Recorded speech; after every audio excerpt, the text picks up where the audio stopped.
네, 반갑습니다. 한국 침례교회를 대표하는 여의도 침례교회에 이렇게 말씀을 전할 수 있는 기회를 주신 우리 공명호 목사님께 감사드립니다. 또 우리 여의도교회 성도님들, 또 우리 목사님, 한국 침례신학교에 있는 학생들을 위해서 이렇게 장학금도 내주시고 기도해 주시고 학교를 대신해서 이 시간에 여러분들께 감사의 마음을 전합니다.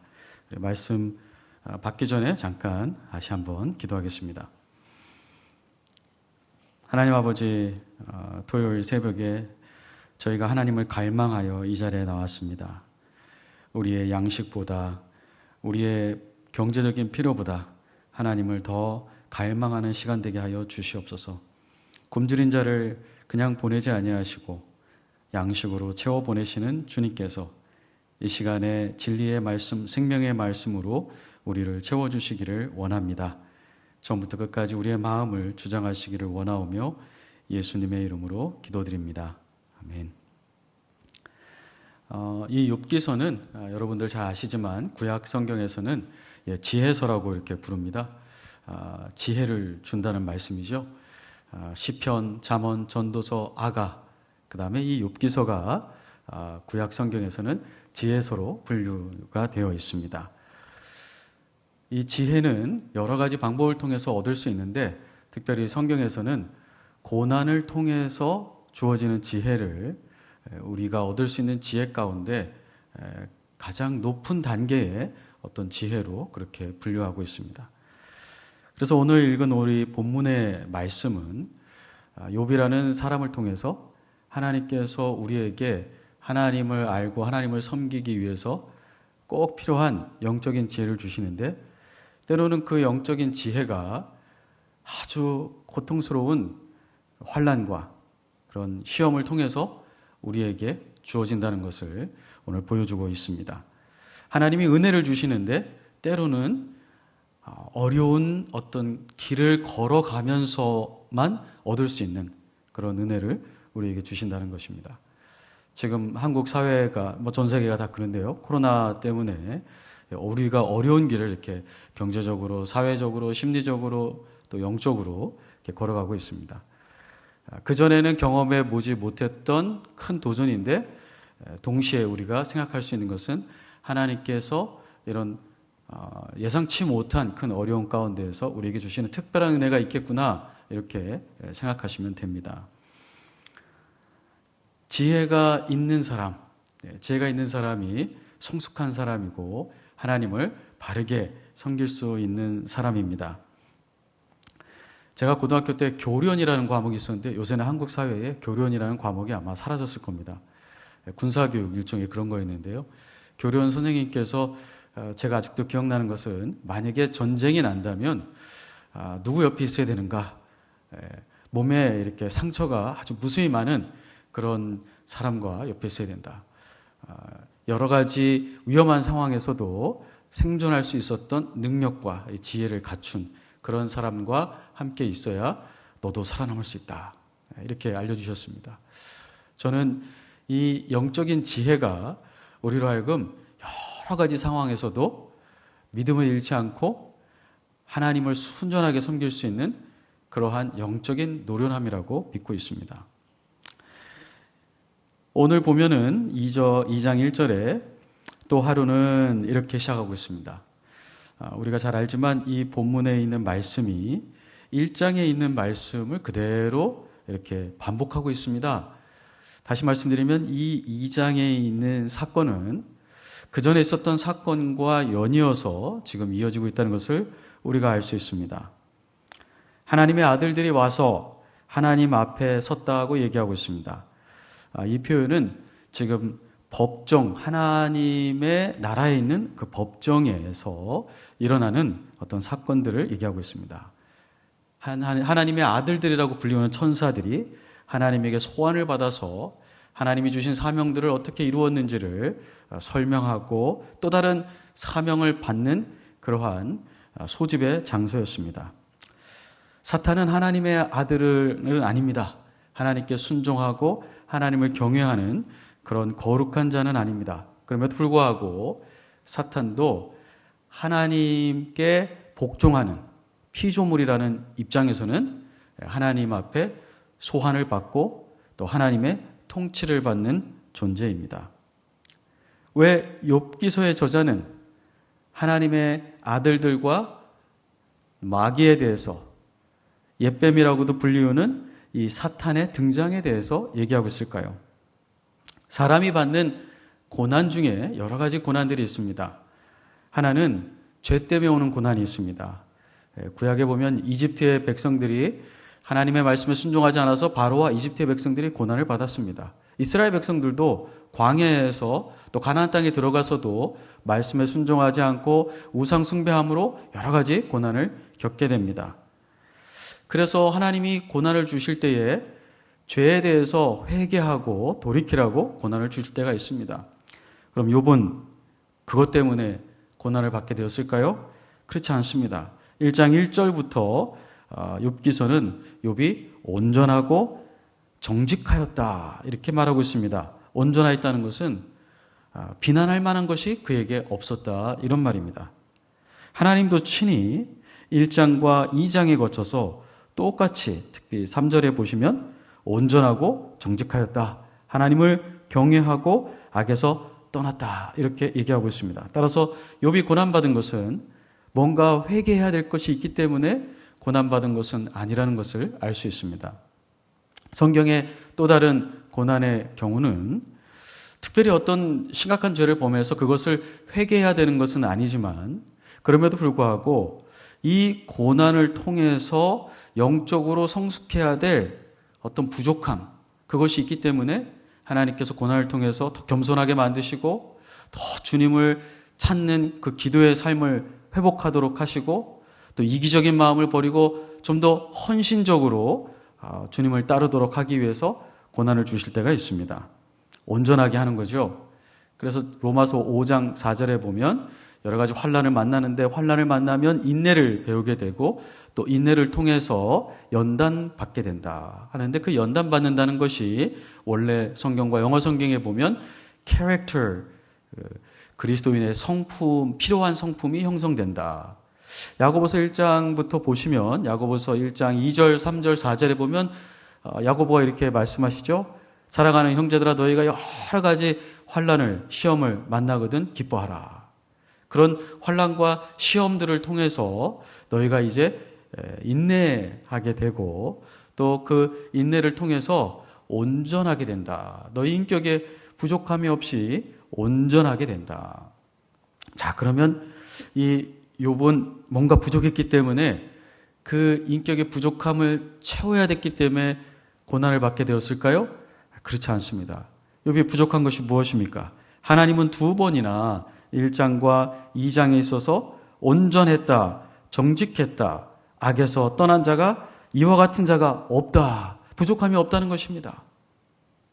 그럼 왜 욥은 하나님 앞에 이런 고난을 받게 되었을까요? 오늘 이 욥기서는 우리에게 지혜를 주는 말씀이라고 했죠? 그런데 고난을 통해서 하나님이 지혜를 주시는데 특별히 하나님을 잘 섬기는 그 믿음 때문에 고난을 받는 경우도 있습니다.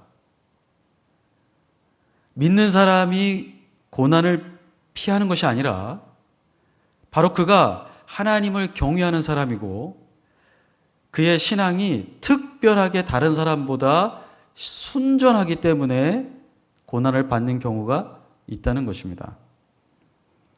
그런데 그 배후에 더 큰 이유가 있습니다. 그 배후에는 하나님과 마귀 사이에 있는 이 우주적인 보이지 않는 영적인 갈등과 어떤 대적의 관계가 있는데 그 가운데에서 욥의 순전한 믿음 때문에 욥이 고난을 받게 된다는 것을 보여주고자 지금 하나님 나라에 있는 이 하나님의 법정의 상황을 우리에게 소개하고 있는 것입니다. 자기 죄 때문이 아닙니다.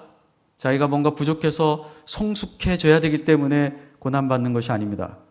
우리 중에 누군가는 그분의 특별한 믿음, 하나님 보시기에 아름다운 그 믿음 때문에 하나님이 주시는 특별한 고난을 받도록 선택받은 사람이 있다는 것입니다. 아무나 이렇게 되는 것은 아니지만 하나님은 때로 하나님의 교회 가운데, 하나님의 백성 가운데 이러한 고난을 주실 때가 있습니다.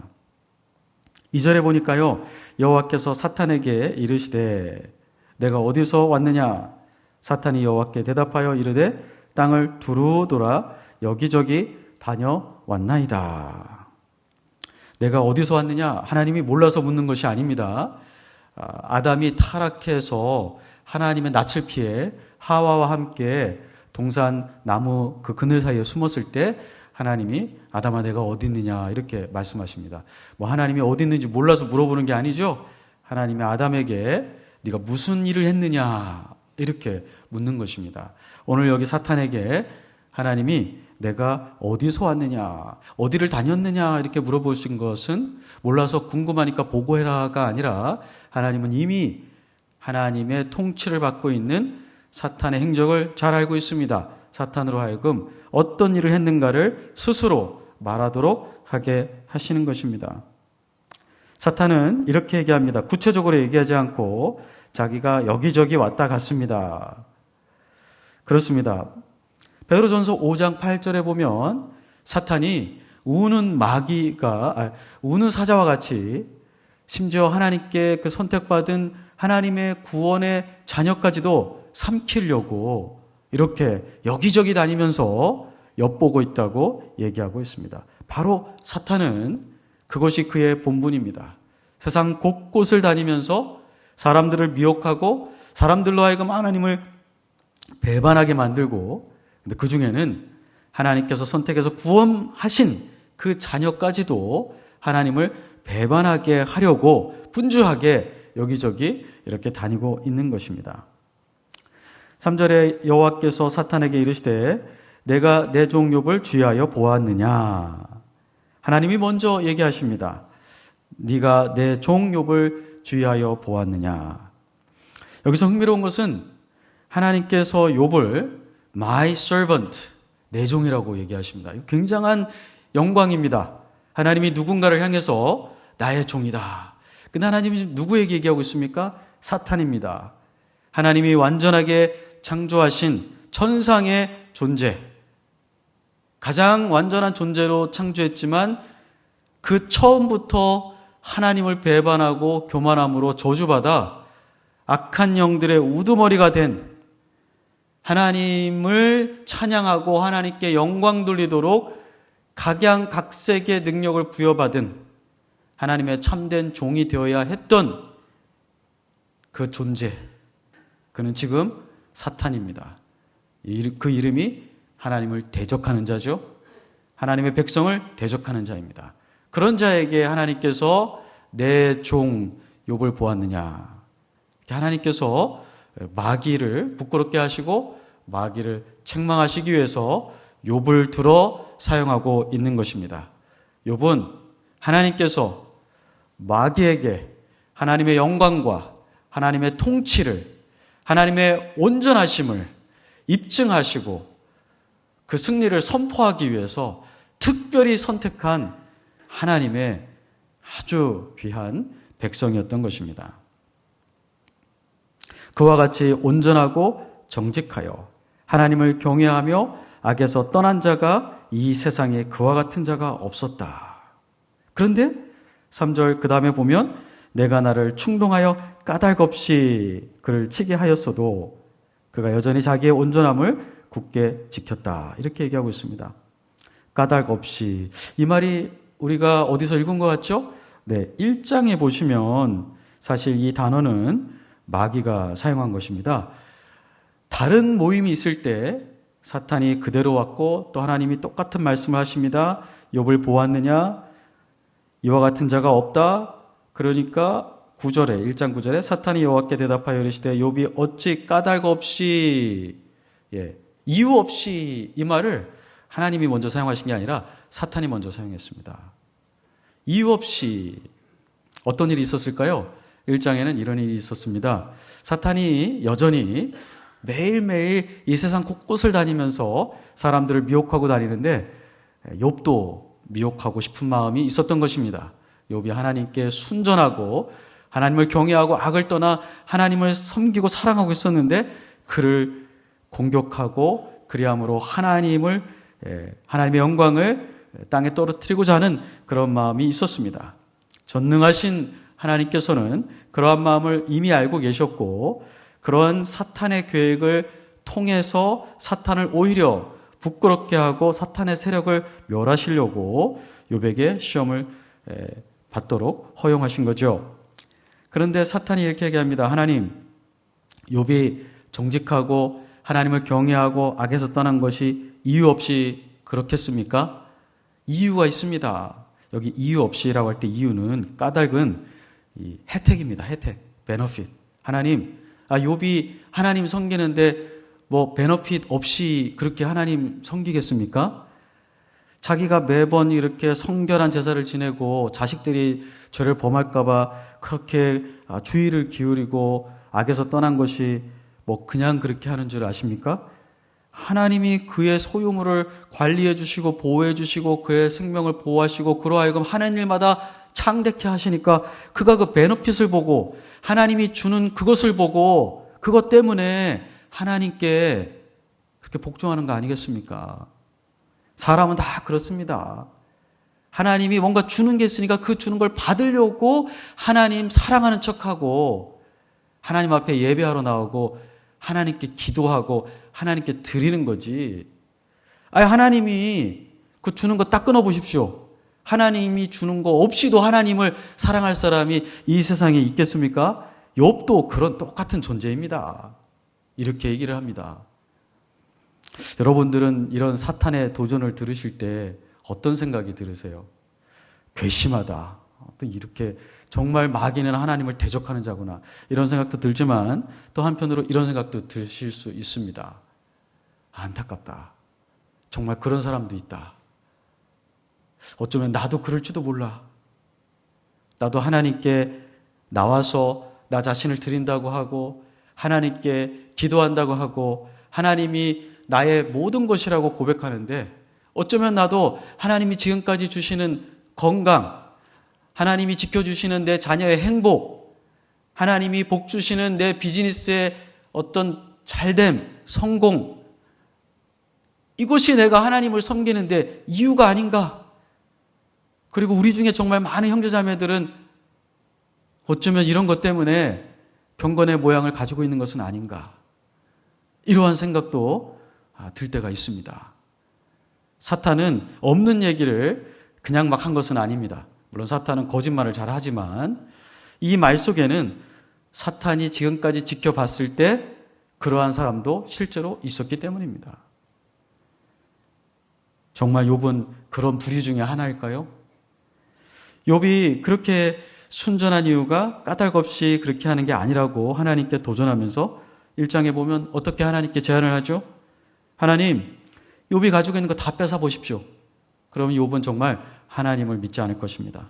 하나님 경외하지 않을 것입니다. 기도하지 않고 하나님께 모든 것을 드리는 복종하는 삶을 살지 않게 될 것입니다. 그래서 하나님이 욥에게 그러한 시련이 닥치도록 실제로 허락하신 것입니다. 그래서 13절부터 우리가 읽진 않았지만 그 다음에 보시면 욥의 모든 소유, 소와 양과 낙타와 또 심지어 욥의 자녀들까지 모두 상실하는 그런 시련을 겪게 한 것입니다. 이것이 작은 시련이 아닙니다. 자기가 가지고 있는 모든 것을, 그것도 어떤 시간차를 두고 긴 기간 동안 상실한 것이 아닙니다. 하나의 시련이 끝나지도 않았는데 한 종이 와서 보고를 하고 있는 그 중에 또 다른 종이 와서 당신의 삶의 또 다른 면에 파멸이 왔습니다. 또 다른 면에 큰 손실이 왔습니다. 그러한 보고가 있는데 마지막에는 정말 감당하기 어려운 자기의 자녀 10명 모두 다 죽음에 이르렀다는 그런 보고를 듣게 됩니다. 우리 중에 이러한 큰 고난을 겪은 자는 아마 거의 없을 것입니다. 그 고난도 하루 사이에 짧은 기간 안에 모든 걸 잃어버리는 그러한 사람은 없었을 것입니다. 그럼에도 불구하고 욥은 어떻게 하나님을 경외했습니까? 욥이 1장 20절에 보면 욥이 일어나 겉옷을 찢고 머리털을 밀고 땅에 엎드려 예배하며, 겉옷을 찢고 머리털을 밀었다는 것은 그 고통에 대해서 표현하는 것이기도 하고, 또 모든 것을 하나님께서 주셨기 때문에 또 하나님께서 가져가시는 것에 대한 자기의 온전한 복종의 어떤 표현으로 이것을 나타낸 것입니다. 하나님께 예배했다고 말하고 있습니다. 모든 걸 상실한 가운데서도 하나님을 예배했다. 우리가 정말 이렇게 할 수 있을까요? 저는 이렇게 못할 것 같습니다.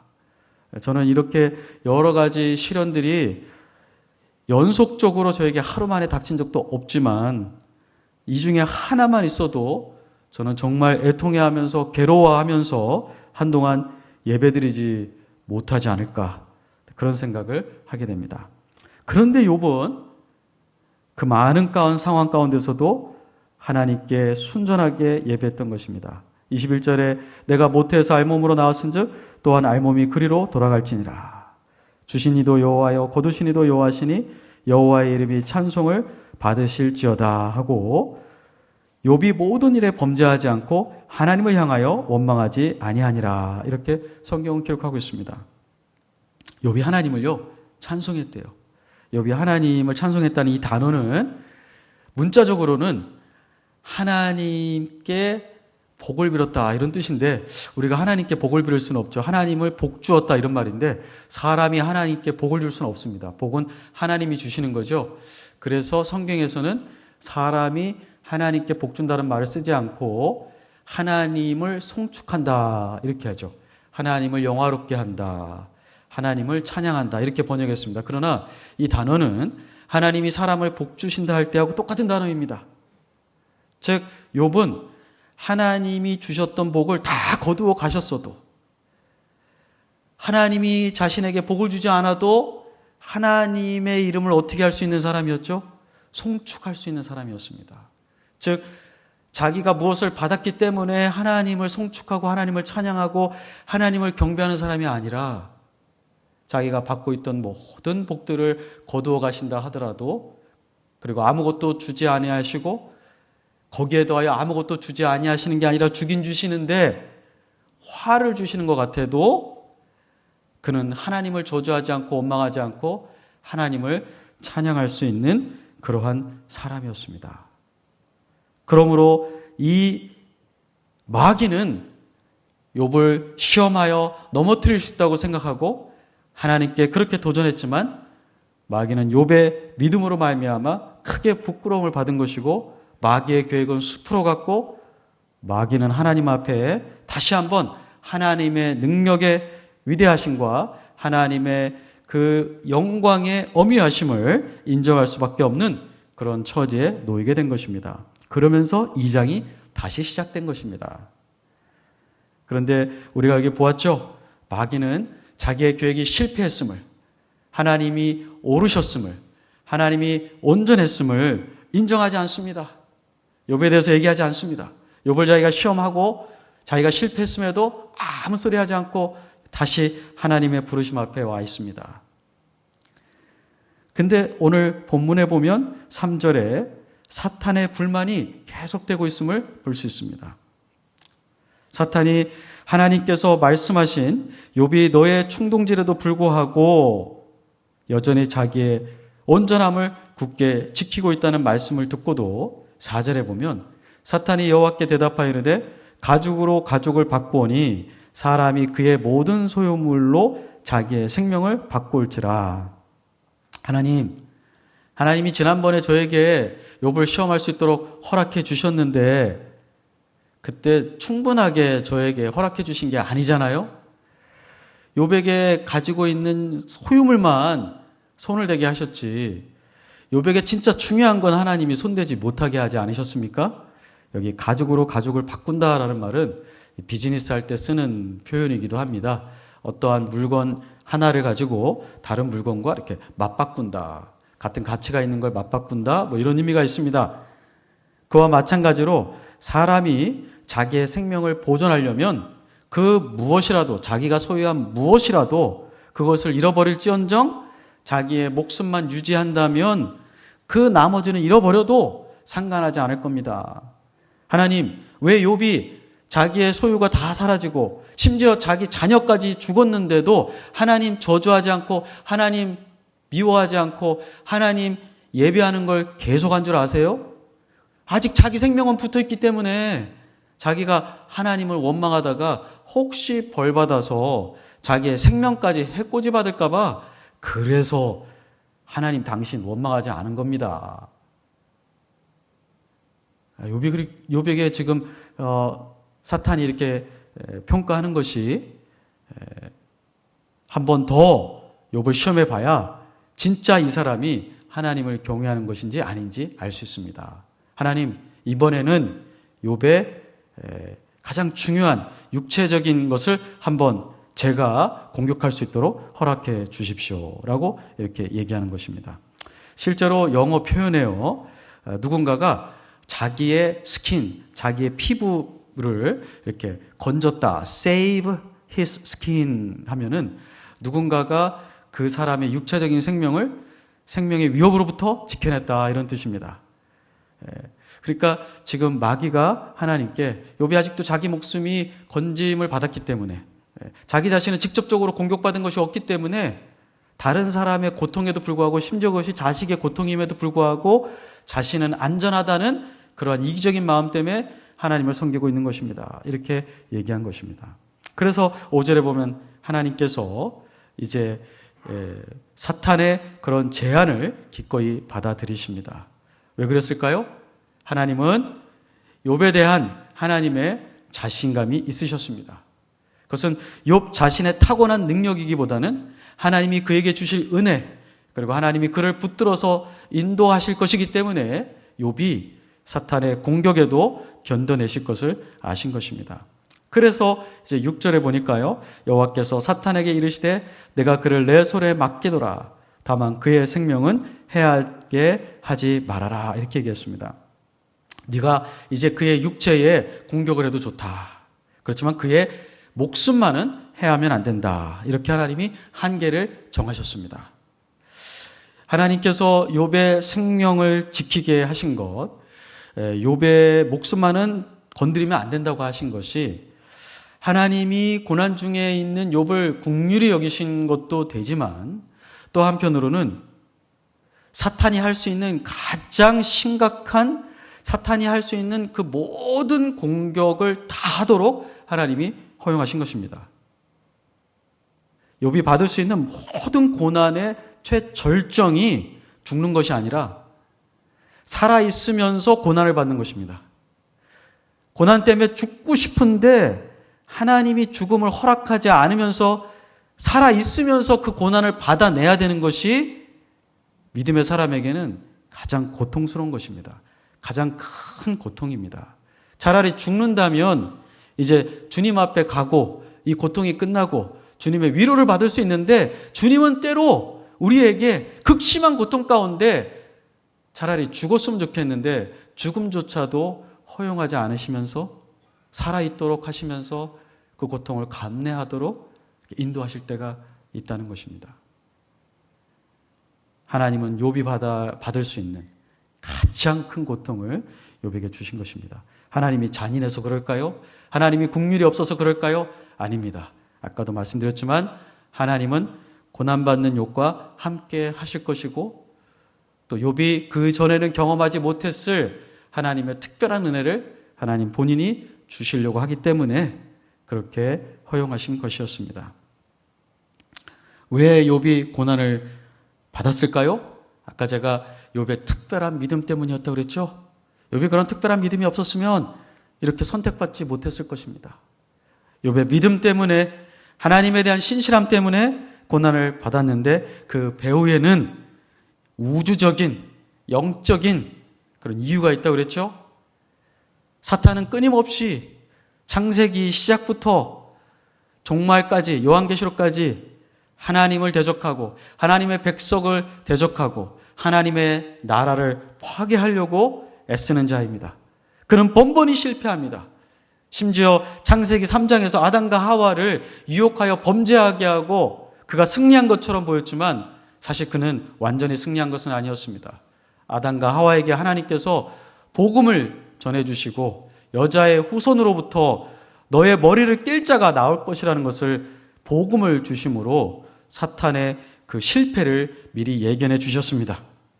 성경 곳곳에서 사탄은 실패했지만 이 사탄은 죄악으로 가득 차 있어서 영적으로 너무너무나 우매하고 고집이 세서 자기의 파멸에도 불구하고 자기의 실패에도 불구하고 자기의 실패와 파멸을 인정하지 않고 종말이 다가올 때까지 계속해서 하나님께 도전하고 하나님의 백성을 괴롭히고 하나님의 나라의 일을 파괴하려고 그러한 역사를 계속하고 있습니다.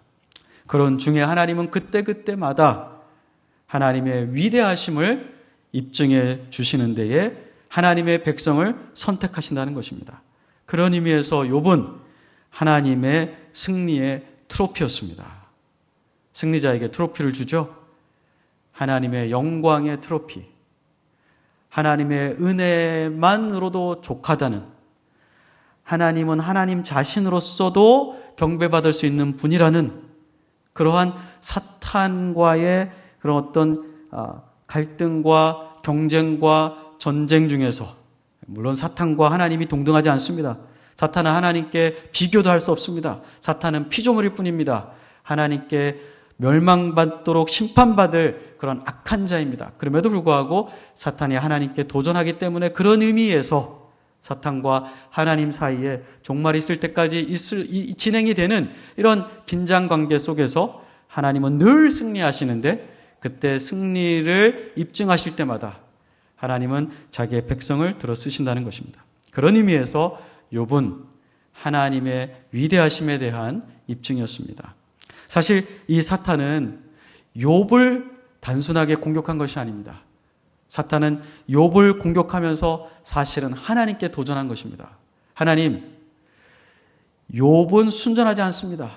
욥의 신앙은 진짜가 아닙니다. 왜냐하면 당신도 진짜 당신의 존재 가치로만 경배받아야 할 분이 아니기 때문입니다. 당신이 왜 욥에게 그렇게 욥의 삶을 보호하시고 선물을 주시고 복을 주십니까? 당신이 그게 아니라면 사람들에게 경배받을 수 없는 존재이기 때문에 뇌물 쓰는 거 아닙니까? 이렇게 도전하고 있는 것입니다. 욥의 신앙을 참소하고 욥의 인격의 순전함을 고소하고만 있는 것이 아니라 그것을 통해서 이 마귀는 사실상 하나님 자신에게 도전하고 있는 것입니다. 하나님, 내보기에 하나님 당신은 사람들에게 경배받는다고 그렇게 믿고 계시죠? 그럴 만한 가치가 없습니다. 당신도 사람에게 주는 게 없다면 사람들은 당신을 그런 가치로 인정하지 않을 것입니다. 하나님, 당신은 그런 가치가 없습니다. 이렇게 도전하는 것입니다. 하나님은 거기에 반응하셔서 하나님은 무언가를 주기 때문에 경배받는 분이 아니라 하나님이시기 때문에 하나님 그분만으로도 우리가 그분에게 경배하고 우리 자신을 그분에게 온전히 드려야 되는 아름다운 분이시고 완전하신 분이시고 전능하신 분이시라는 것을 마귀에게 보여주신 것입니다. 그리고 하나님은 욥을 통하여 하나님의 그 어떠하심을 입증하신 것이었습니다. 오늘 욥기서가 우리에게 주는 지혜는 무엇일까요? 우리가 이해할 수 없는 고난을 받을 때, 아무리 생각해도 이것이 내가 특별하게 하나님께 어떤 죄를 지었기 때문에 받는 고난이 아닐 때, 그리고 또 주위 사람들과 우리가 보더라도 그 사람의 어떤 특별히 부족한 인격 때문에 성숙에 이르러야 돼서 받는 고난이 아닐 때 우리는 어떤 생각을 해야 될까요? 하나님께서 나를 특별히 택하셨구나. 하나님께서 저 성도님을 특별히 택하셨구나. 무엇을 위해서요? 하나님의 어떠하심을, 하나님의 완전하심을, 하나님의 위대하심을 이 우주 가운데 다시 한번 선포하고자 하나님께서 특별히 선택하셨구나. 이렇게 우리가 생각하고 그 받는 고난 가운데에서 인내하고 또 그 받는 고난 가운데서 믿음으로 계속 하나님을 바라보도록 격려해야 하는 것입니다. 또 이 욥기서가 우리에게 주는 지혜는 무엇일까요? 이 욥기서가 우리에게 주는 지혜는 사탄이 아무리 하나님의 백성을 공격한다 하더라도 사탄의 능력은 제한되어 있다. 사탄은 하나님의 통치를 받는 종이다. 이런 것을 우리가 알 수 있습니다. 진짜 모든 환경을 다스리시고 모든 환경을 주관하시는 분, 그분은 하나님이시다. 지금 내 상황이 하나님께서 나를 지켜주지 않는 것 같고 나에게 응답하지 않는 것 같고 할지라도 사실 모든 것을 하나님이 통치한다는 믿음을 가지고 있게 된다면 우리도 욥과 같이, 어쩌면 정도에 있어서는 욥과 같이 그 즉시로 하나님께 엎드려 그분의 이름을 찬양하지는 못할지라도 시간이 지나면 곧 우리도 욥과 같이 고난 중에서 아직 그 고난이 해결되지 않았음에도 불구하고 엎드려 하나님의 이름을 찬양할 수 있는 그러한 신실한 믿음의 소유자가 될 것입니다. 또 욥이 우리에게 주는 지혜는 무엇일까요? 욥기서 42장 5절에 보면 욥이 이런 많은 오랜 고난 가운데 나중에 하나님과 대화를 하게 됩니다. 38장, 39장, 40장, 41장에 하나님께서 나타나셔서 욥에게 질문을 하십니다. 그런데 욥이 하나도 대답을 하지 못합니다. 욥이 하나도 대답하지 못하고 나중에 42장 5절에 하나님, 내가 귀로만 하나님께 대해서 들었는데 이제 눈으로 하나님을 직접 뵙게 되었습니다. 그리고 그 바로 앞절에서는 내가 제 가운데서 회개합니다. 내가 했던 말을 취소합니다. 그렇게 얘기합니다. 욥이 무슨 말을 했길래 하나님 앞에 회개하고 무슨 말을 했길래 하나님 앞에서 자기가 했던 말을 다시 거두어 드립니다. 이렇게 얘기했을까요? 욥은 이제부터 시작되는 3장부터 이제 하나님께서 직접 나타나셔서 욥과 대면하는 그 38장 전까지 계속해서 하나님께 탄원합니다. 하나님, 나에게 응답하십시오. 응답하라 이런 드라마도 있었는데 응답하십시오. 왜 이렇게 되었습니까? 도대체 내가 무슨 죄를 지었습니까? 왜 나입니까? 응답하십시오. 하나님만이 설명할 수 있습니다. 왜 설명해 주지 않습니까? 왜 친구들이 나에게 이렇게 참소하는데 하나님 침묵 지키십니까? 하나님 의로운 분 아닙니까? 의로우신 분이 어떻게 이럴 수 있습니까? 이게 하나님의 의로움입니까? 내가 하나님 얼마나 순전하게 섬겼습니까? 라고 토로합니다. 이걸 비난할 수 없습니다. 비록 하나님은 어리석은 말로 이치를 어둡게 하는 자가 누구냐 이렇게 하셨지만 욥을 책망하진 않으셨어요. 그것을 죄로 지적하진 않으셨어요. 오히려 욥의 친구들에게 욥에게 가서 제사를 욥을 통해서 하나님께 제사 지내라고 했죠. 욥과 같은 고난을 겪은 사람이 없습니다. 이런 고난 중에서 하나님께 토로하고 탄식하는 것이 잘못된 것은 아닙니다.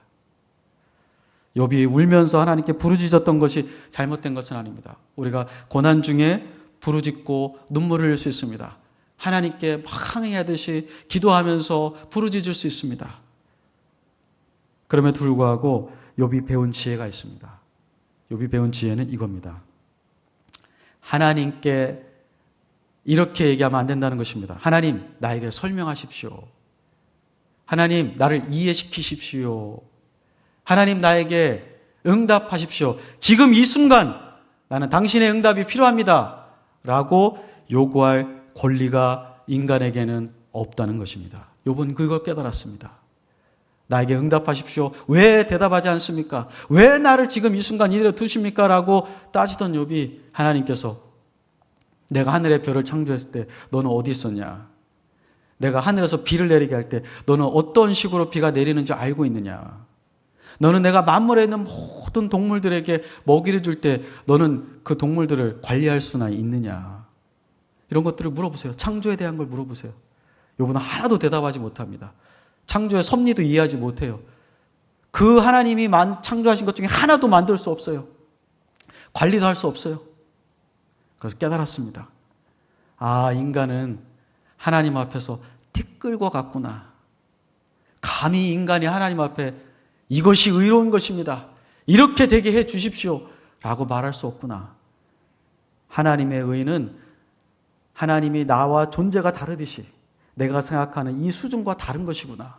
나는 다만 하나님께서 나를 창조하셨고 하나님께서 내 모든 걸 소유하시고 죽으나 사나 하나님께서 원하시는 대로 내가 하나님만 바라봐야 되겠구나 라는 그 신앙을 결국은 다시 한번 확인하게 된 것입니다. 이것이 우리가 가져야 될 지혜입니다.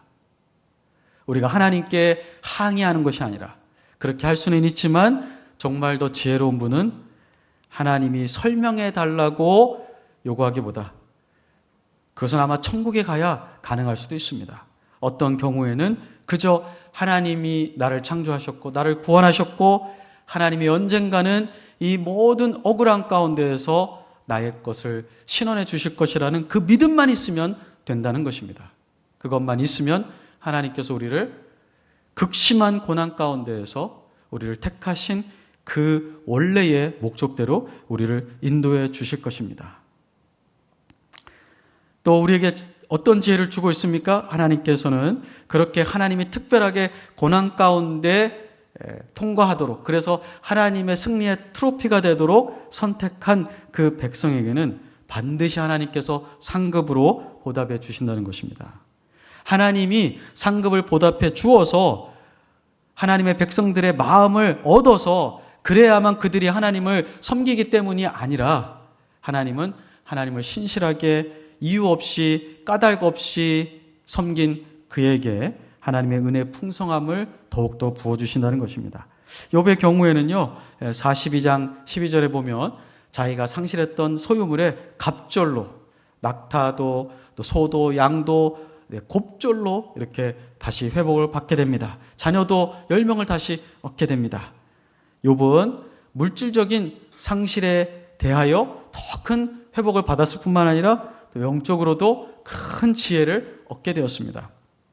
물론 그렇다고 해서 오늘날 욥과 같이 다 물질적으로 보상을 받는 것은 아닙니다. 다른 구약의 선지자들이 욥과 같이 그렇게 보상을 받았던 것은 아닙니다. 그러나 고린도후서 2장 4절 17절에 보니까 고린도에서 바울은 이렇게 우리에게 얘기하고 있습니다. 우리가 잠시 받는 환난에 경한 것이 지극히 크고 영원한 영광에 중한 것을 우리에게 이루게 함이니. 우리가 잠시 받는 환난, 욥이 잠시 받았던 건 아니죠. 상당히 긴 기간 동안 환난을 받았는데 바울은 그것도 잠시라고 얘기할 수 있습니다. 왜 그럴까요? 우리가 영원토록 하나님과 동행하고 살 것이기 때문에 그 영원에 비하면 우리가 이 땅에서 받는 환난은 정말 잠시라는 것입니다. 욥이 받은 고난이 그렇게 가벼운 것이었을까요? 가볍지 않습니다. 그 누구도 감당할 수 없는 무거운 것이었습니다. 그럼에도 불구하고 사도 바울은 그것이 경하다, light, 가볍다. 뭐에 비하면요? 우리가 주님과 함께 누리게 될, 영원히 누리게 될 그 영광, 그 은혜, 그 능력, 그것에 비하면 저울추가 1톤짜리가 있다 하더라도 100만 톤짜리 저울이 있다면 어떻게 될까요? 확 이렇게 바뀌겠죠? 1톤짜리 추가 그냥 가볍게 확 올라가는 것입니다. 그렇게 하나님께서 우리에게 큰 영광으로 갚아주신다는 것입니다. 이것이 바로 우리가 이유 없이 까닭 없이 고난받을 때 가져야 되는 하나님이 원하시는 영적인 지혜입니다. 여기도 침례교회 모든 성도님들이 욥과 같이 하나님 앞에 우승의 하나님의 그 승리의 트로피가 되시는 분들이 되기를 원합니다. 기도하겠습니다. 하나님 아버지, 우리가 살아가면서 우리의 죄 때문에 고난받을 수도 있고 우리가 부족해서 고난받을 수도 있지만 정말 때로는 까닭 없이 이해할 수 없이 고난받을 때가 있습니다. 이때 우리가 하나님 앞에 선택받았다는 그 은혜를 알게 하여 주시옵고 그 고난 중에 하나님께서 함께 하시며 결국에는 하나님의 놀라운 능력을 우리 자신이 체험하게 될 것을 알게 하여 주시옵소서. 하나님이 하나님이시기 때문에 경배받아 마땅함을 우리의 삶 속에서 입증할 수 있도록 우리를 인도하여 주시길 원합니다. 우리가 가지고 있는 것이 사라진다 하더라도 바로 그 순간에, 바로 그때에 우리가 하나님을 참으로 하나님으로 인정하는 기회임을 알고 하나님을 배반하지 않고 하나님을 원망하지 않도록 욥과 같이 순전하게 하나님께 경배하도록 우리를 인도하여 주시기를 원합니다. 하나님, 우리가 하나님께 나에게 대답해 줘야 된다고, 하나님 지금 이 시간 이곳에서 나를 옹호해 줘야 된다고 그렇게 하나님께 요구하지 않도록, 하나님이 나타나지 않고 하나님이 나에게 갚아주지 않는 것 같아도 여전히 하나님께서 통치하고 계심을 믿을 수 있도록 큰 믿음 허락하여 주시옵소서. 이제부터는 우리 주 예수 그리스도의 은혜와 아버지 하나님의 사랑과 성령님의 교통하심이 우리에게 주시지 않는다 할지라도, 우리에게 있는 것을 가져가시는 하나님이라 할지라도 하나님은 하나님이시기 때문에 여전히 경배하고 그분만을 섬기겠다고 다짐하는 여의도 침례교회 모든 성도님들 위에 지금부터 영원토록 함께 하시기를 축원하옵나이다. 아멘.